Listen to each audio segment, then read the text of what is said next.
it's me. I thought I'd pop in and just do a quick little reflection piece because I know that a lot of times we ask students to reflect on their projects and what they've been learning and what was challenging. So I thought I would take this moment to kind of check in and let you guys know how it's been for me, so you can maybe relate it to your current projects or what you have been working on at home. So one thing I have learned is the rhythms of, well, I thought I learned the rhythms of my home and my neighborhood, and then sometimes I think I just completely forget them. Like, Wednesday is the day they mow the field by my house, and Thursday is the day that there is a gardener next door, and Wednesday is also trash truck day, but Monday is trash truck day for the one apartment across the street. And yes, there's just so many noises to navigate. The construction has slowed down, but there's also more people out and about talking and things like that. So that's been interesting, and I've been trying to do my videos outside, and it just doesn't always happen because the time that I have to do them doesn't always line up for when it's actually ideal. So for example, today, right now, this is my third video because I figured, you know what, I can do it now, so let me just do a couple quick ones. And of course the last one I just did, the bee one, ended up, I had to pause it a million times because Scout came home, and then Corey came home, and then the dogs barked, and then Corey came in the room, and just all of these different layers, and I'm like, oh my gosh. So I just paused and waited until everyone left again and tried again. So it's been really good for helping me figure out flexibility, and also not having a deadline. A set deadline has been helpful. I've been really trying to have my own deadline and post them by Wednesday, and I've stuck with that, and that's been really helpful in creating my own schedule and my own expectations on what's realistic, what can I get done, when is it ideal for me to do the steps.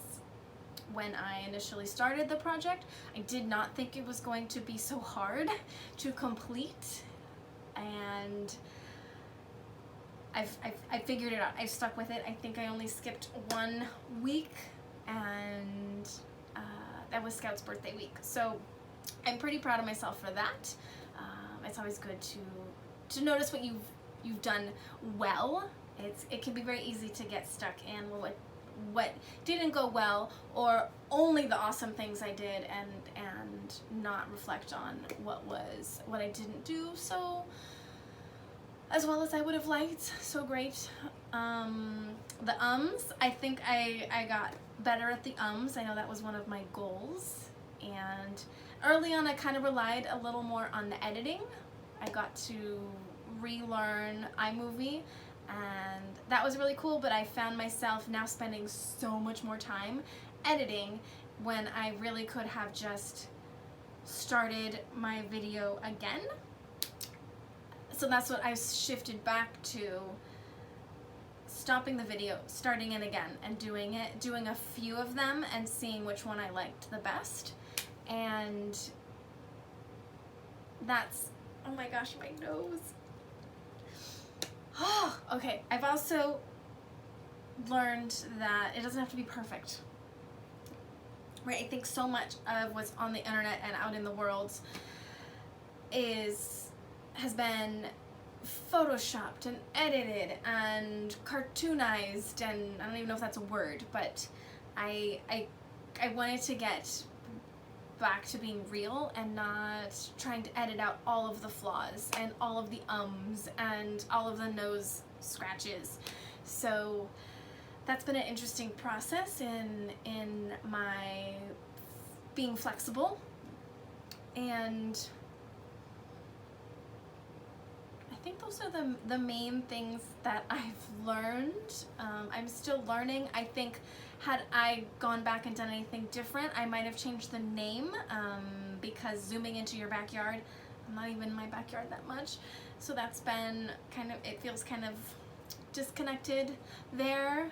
So hopefully I've still been able to tie that in. And I started reading books too. So I felt that was a nice way to maybe add some more time and some content, and I realized that I love stories and I love illustrations and I love connecting real world with the literature aspect. And for me that kind of creates a nice balance between lots of ways of being, right? There's many ways. There's the facts and there is the fantasy, and that kind of is a nice way to blend both in, and then kind of tying it all into like this crazy time that we live in right now with COVID-19 and being at home, and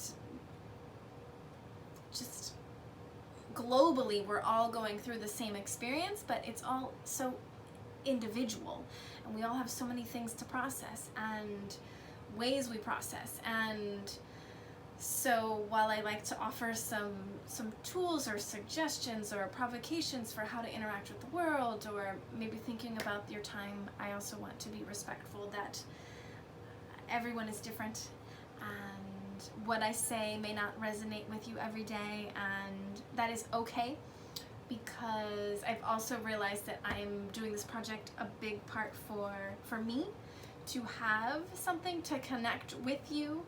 And it's challenging to even jump on the few Zoom calls that I have during the week. So this is my one way to be able to say hi, and I'm hoping to be able to do some more phone calls and one-on-ones, and maybe some even visits, driving by as we near the end of the school year, because it feels so good to see people in person, I've realized. So anyway, I am rambling again. I am really good at that, and I will end there. If you have any feedback for me on how I can improve this time, this element, anything, whether it's ideas you have, or editing, or topics, or if my rambling's okay, or if I should really cut it out, or anything, I am open to hearing it. I would love to hear your feedback. But that's my 2 cents on how it's been going for me. I look forward to hearing how your projects are going, and I hope to see you soon.